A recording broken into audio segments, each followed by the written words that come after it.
Hello and welcome to this edition of World at War. My name is Mohammed Saleh. Ukraine's repeated drone strikes into the heart of Moscow have made one thing very clear. No territory on either side of the Russia-Ukraine border is now safe from enemy attacks. What is interesting is the fact that Russia and Ukraine, instead of just relying on expensive missiles, are more and more relying on cheaper drones to strike at their targets. On the 4th of August, Kiev, in an audacious attack, struck a Russian warship that was stationed at Russia's Black Sea naval base of Novorossiysk. The video of the damaged warship Olenogorsky-Gornyak being towed to the port with the help of 2 tugboats has now gone viral. Even though Ukraine in its counter-offensive has so far failed to make any major headway, what is clear is that Kiev is managing to pull off some very audacious attacks on Russia with the use of naval drones. This grainy footage, put out by the Ukrainian intelligence agencies, captures the very moment when a naval drone armed with over 450 kilograms of explosives rammed into the Russian warship Olenogorsky-Gornyak in the Black Sea. And hours later, the Russians were seen using tugboats to drag the half-sunk warship to the shore. But this is not the first time that Ukraine has used naval drones to strike at a Russian warship. There have been several instances in the past when a swarm of naval drones have been used by Ukraine to incapacitate the Russian warships. Ever since the 17th of July, when Russia pulled the plug on the Black Sea grain deal and declared that any ship heading to the Ukrainian ports will be treated as a legitimate military target, what has been witnessed is a coordinated campaign of missile and drone strikes that have targeted the Ukrainian ports such as Odessa, Chornomorsk, Reni and Izmail. And the Ukrainian strategy to counter the Russian onslaught on its ports appears to be the use of low-cost naval drones to inflict maximum damage on the Russian Black Sea fleet, according to the Ukrainian claims. But this is a tactic that isn't just being used by Ukraine. As this grainy footage will show you, even Russia has relied on low-cost explosive-laden drones to target Ukrainian infrastructure. On the 30th of July, recognizing the key role played by the Russian Navy in this war, and to make up for the losses sustained by its forces, Vladimir Putin announced that 30 more warships will be added to the Russian Navy by the end of this year. Today, Russia is confidently implementing the large-scale task of its national maritime policy and is consistently building up the power of its navy. This year alone, 30 ships of various classes will be added to its fleet. But the battle isn't just getting more intense on the Black Sea. Yevgeny Prigozhin's dreaded Wagner militia, which is no longer fighting in Ukraine after the botched mutiny, appears to be probing a new front along Poland's border with Belarus. An estimated 4,000 Wagner mercenaries are widely reported to be training in Belarus. But what is extremely concerning for the military strategists of the West are the numerous hybrid attacks that are being orchestrated along the Polish and the Lithuanian borders. And no less than the Polish Prime Minister Mateusz Morawiecki, who met with the Lithuanian president at the Polish side of the Suwalki Gap, has accused the Wagner Group of attempting to destabilize NATO's eastern flank. There are all kinds of hybrid attacks right on our borders, on the Lithuanian border, on the Polish border, which we have been seeing for the past 2 years. Russia and Belarus are increasing the pressure on our borders. They are increasing the number of provocations, and we have to be aware that the number of these provocations will increase. We spoke about this earlier with the President Nausėda, that this can be seen on the territory of Lithuania.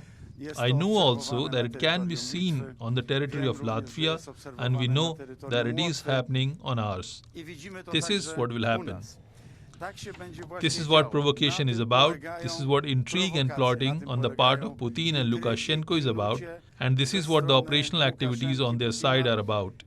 In order to destabilize, in order to create unrest, chaos, uncertainty, and at the same time to show the weakness of NATO's eastern flank to all of our partners in NATO. Poland is a member nation of the NATO military alliance. Any incident along the Polish or the Baltic borders will trigger Article 5 of NATO's collective security. And even though both Russia and Ukraine, backed by the United States, are experiencing a shortage of ammunition, what cannot be ruled out is a moment of madness along the Polish or the Baltic borders, which would plunge the whole of Eastern Europe into its biggest conflagration since the end of the Second World War.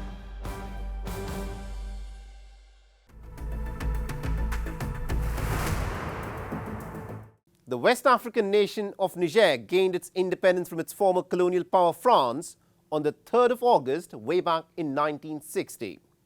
But since its independence, it has witnessed 5 coups. The most recent one took place on the 26th of July when the pro-Western president Mohamed Bazoum was toppled by the military junta, bringing to an end the 7th Republic in the country. More than a week after President Bazoum's ouster, hundreds of supporters of Niger's military junta and the civil society groups gathered in the capital city of Niamey on Niger's Independence Day to protest against foreign interference. Anti-French sentiment is running high and the support for Russia is growing stronger. Increasingly, Niger is emerging as yet another battleground for Russia and the Western nations in Africa. Our next report gets you the details.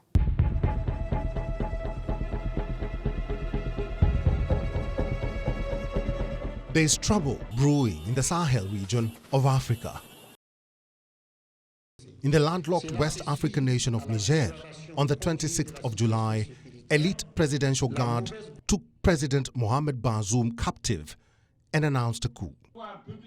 63-year-old President Bazoum had been widely feted in 2021 after winning elections that ushered in Niger's first ever peaceful transition of power.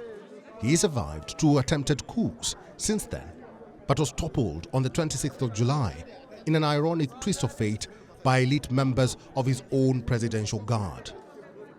2 days later, Presidential Guard Chief General Abdurrahman Chiani declared himself the de facto head of state of the country.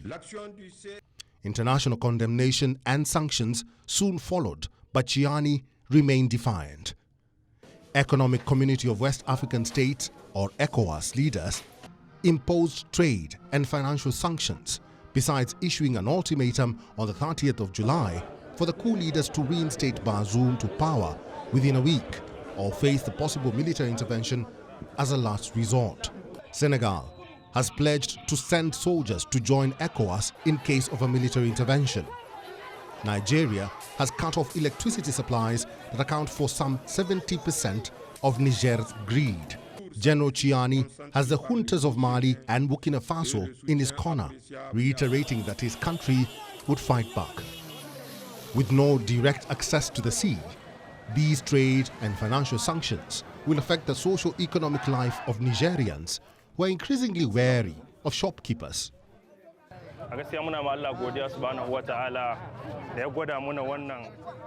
We thank God for allowing the military to take power from evil people. I would like the military to keep an eye on the shopkeepers, most of whom are supporters of the former regime. They are taking advantage of the situation to raise the prices of consumer goods.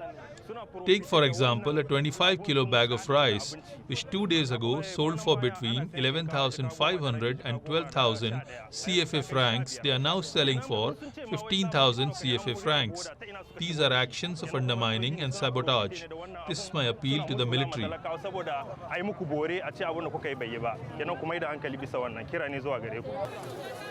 Thousands of people rallied peacefully in support of the ruling military junta in the capital Niamey on Thursday, marking Niger's Independence Day.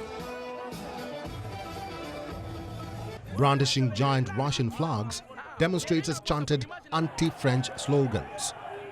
Down with France and long live Russia, long live Putin slogans reverberated in the streets of Niamey.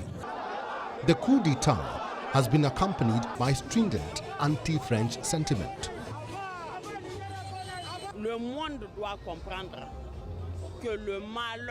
The world must understand that Africa's misfortune is France, the authorities, because the French are citizens like us, so we can't hate them.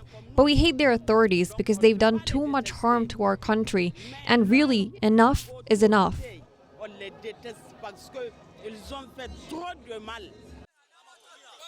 France has 1,500 soldiers in Niger who work in tandem with Niger military in conducting joint operations against jihadists linked to Al-Qaeda and Islamic State. After France pulled out of Mali and Burkina Faso last year, it refocused its anti-jihadist mission in Niger. Niger's military junta, in tune with the popular anti-French sentiment, revoked a raft of military cooperation agreements with France on Thursday. Also noteworthy is the fact that France derives about 70% of its electricity from nuclear energy, more than any other country, and Niger supplied France with around 18% of its uranium between 2005 and 2020. Viewed as West's last reliable partner in the Sahel region, Niger is increasingly seen cozying up to Russia and its Wagner mercenary group. The revocation of 5 military deals with France and Russia's increasingly prominent position via Wagner Group would drastically reshape the fight against Islamist jihadists in the troubled Sahel region. Not to mention the impact it will have on France's energy portfolio.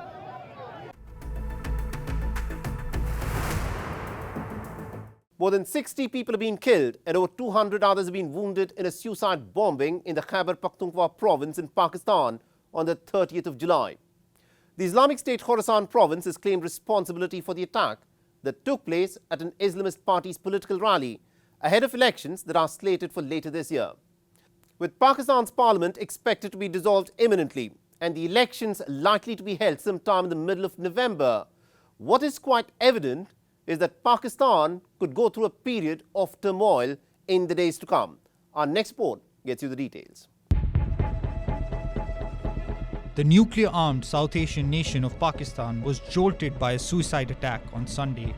The attack took place in the town of Khyber in the northwestern Bajour district, barely 45 kilometers from the Afghan border.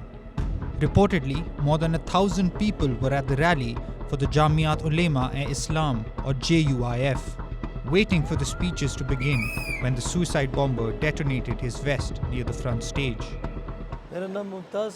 I was very close to the stage. When Maulana Abdul Rashid arrived, we stood up to welcome him. As we were standing, a powerful blast occurred and then I don't know what happened next. I got my consciousness back and headed towards the road.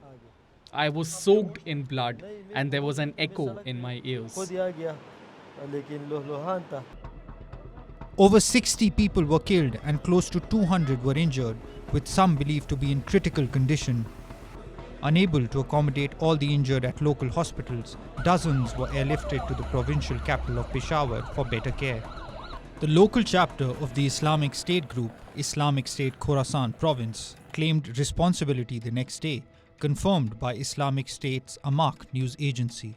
Pakistan is witnessing a sharp rise in militant attacks in the Khyber Pakhtunkhwa province since the ascension of Afghan Taliban to power in neighboring Afghanistan in 2021.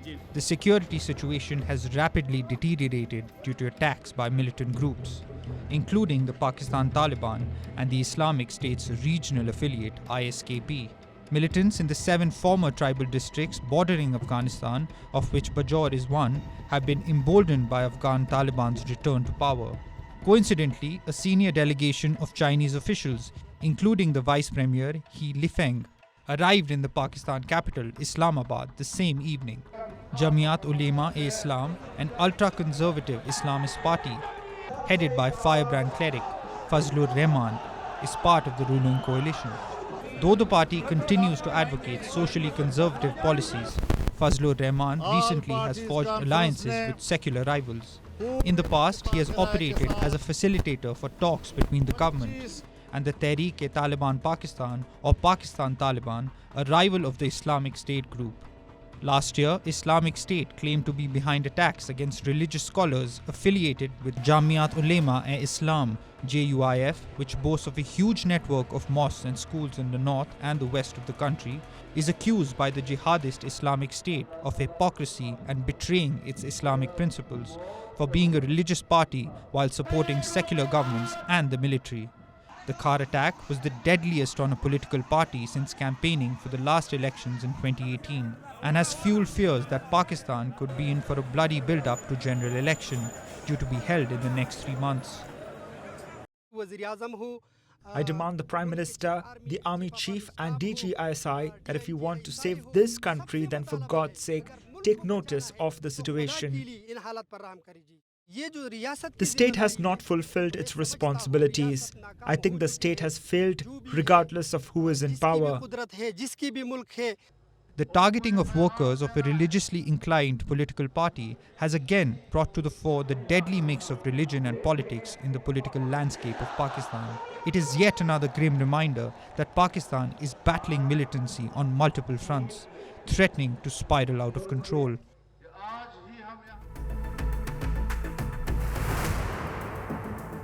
Lebanon's largest Palestinian refugee camp in the southern coastal city of Sidon has been rocked by deadly violence since the 30th of July. Clashes broke out between the Palestinian President Mahmoud Abbas's secular Fatah movement and the Islamist group Jund al-Sham and Shabab al-Muslim over the weekend. More than a dozen people have been killed and thousands have been forced to flee from their homes. A truce was agreed upon twice, but it is not held and the fighting still continues. So what is stoking this bout of violence in Lebanon? Our next report gets you the details. Ain al-Hilwa is the largest Palestinian refugee camp in Lebanon, home to more than 63,000 registered refugees. Though some estimates peg the number even higher, close to 400,000 Palestinian refugees live in Lebanon's 12 refugee camps, dating back to the 1948 war between Israel and its Arab neighbors. These camps, including the Ain al-Hilwa, largely lie outside the jurisdiction of the Lebanese security forces. Fictional disputes spiraling into deadly violence is a common occurrence in Ain al-Hilwa camp.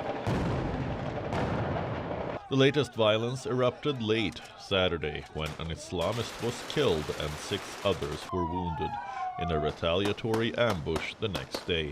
A Fatah military leader and 4 of his colleagues were killed. We are working on a ceasefire and removing the gunmen before creating an investigative committee to look into the first assassination that happened earlier, in which 1 person was killed and 5 were injured. In addition, the committee will also investigate the second assassination of Armuchi, Fatah movement commander Ashraf al-Armuchi. We need to identify the individuals behind the killings. Fatah has some intel about the persons and then hand them over to the Lebanese authorities so that this wave of assassinations does not continue. We need to know who is behind these operations at this suspicious time.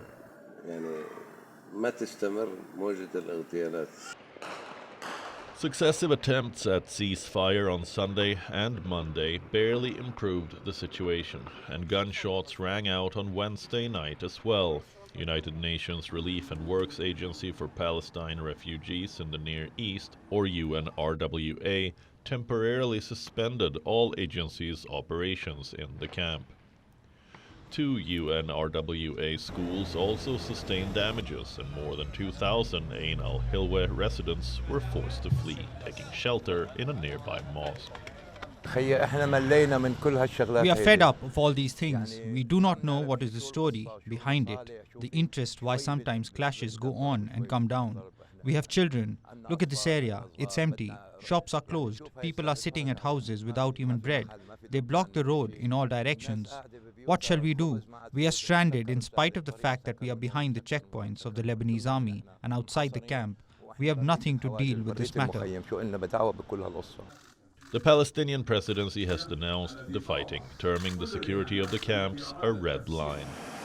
Calls have been issued for a return to normalcy and peace. A cautious calm seemed to return to the camp on Thursday after a night of renewed clashes. Will it be a long-lasting peace in these bustling, impoverished urban districts? Only time will tell.